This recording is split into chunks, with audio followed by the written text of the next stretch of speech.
Welcome into our In the Money podcast for KeenelandSelect.com. I'm Tom Leach along with Jim Goodman.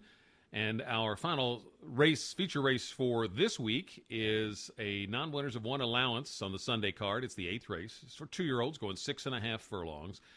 And where did you go in this one, Jim?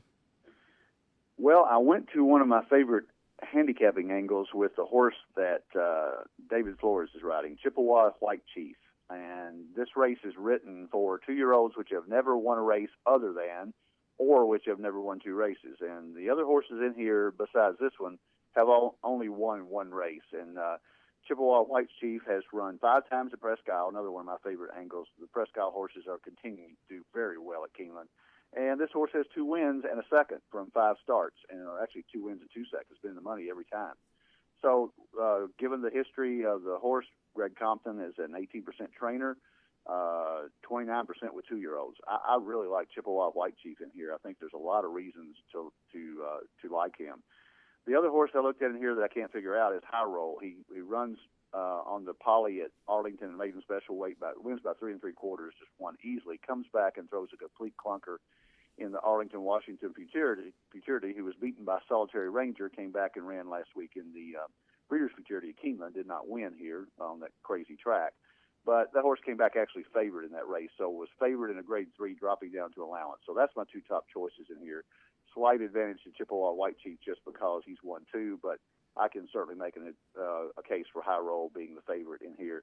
The other horses, Cool Cowboy had a 90 buyer, second time out at Arlington, won by 10.5. And he's got talent for Ward and Ramsey. You can certainly not throw him out on the outside with Rosie Napravnik.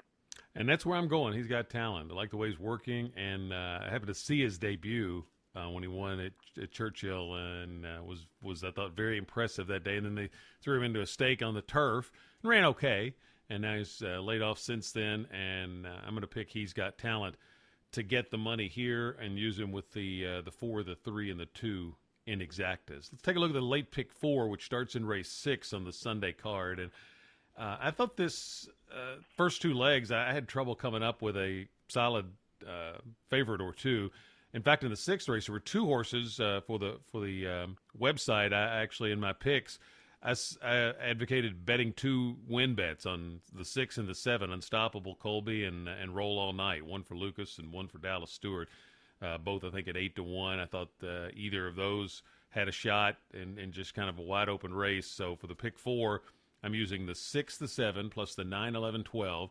Next race, I picked Flack for Kenny McPeak on the website, but for this bet, I'm going to say all in the second leg, and then I'm going to single. He's got talent, and I'm going to single Allegheny Angel in the last race, whose one turf race at Keeneland was far and away the best of her life. What about you? Well, we're not going to hit the same pick 4, I promise you that. That's why this game is so great, because we have differences of opinions. I think the 6th race looks really, really too obvious with category, because finished second by half a length at Arlington, 78 buyer, ran to Why Are You Awesome, ran second to that horse who came back and ran in the stakes race last weekend. I'm not going to go real deep in here, though. I'm going to take that horse. I'm going to take Braccigliano. I don't pick horses sometimes because I can't pronounce it. That's Dale Romans. I saw Dale Romans in line with his wife yesterday getting a sandwich, so I'm going to pick his horse here. He is doing well right now. The sandwich angle. And I'm also, pardon me? The sandwich angle. Yeah, the sandwich angle. I saw Dale Romans buying a corned beef yesterday, so I'm betting his horse. But I like category in here. I also like Rare for Joan Scott. Has been working very well for first-time start. And the horses that you mentioned as well. And I'm going to use Runkle on the outside for Sally Shoe. Runkle, if you go back, ran in the Vassar Manor last year in June, or not last year, in June. And didn't run very well, but they was highly thought of. Still trying to find that second win. So I'm going to go 5 or 6 deep there. In the 7th race, I am going to use Flack, as you mentioned, Celebrity Star, Giggling Gal, She Be Keen on the outside. And then in the 8th race, we already discussed, I would use the horses that I use, probably Chippewa White Chief and High Roll. And then I'm going to single Honey Lake in the last race. Ooh. Honey Lake comes off 2 great races at Kentucky Downs. They've done very well. And Vicki Oliver, John Court, that's my single for the day. I'm going to single Honey Lake in all my late pick 3s, pick 4s, pick 5s. You mentioned that Joan That's Scott. my deal. You mentioned that Joan Scott horse working well. She had one named Core that came in and won here last year when it was really working well. I think it was in the fall meet. So you see those patterns repeated. There was one yesterday where the Burrell brothers and Mary Grum, they seem to win at least one race every meet, and they came in and got theirs yesterday, or on Friday, I should say, with Dreaming Blue. So.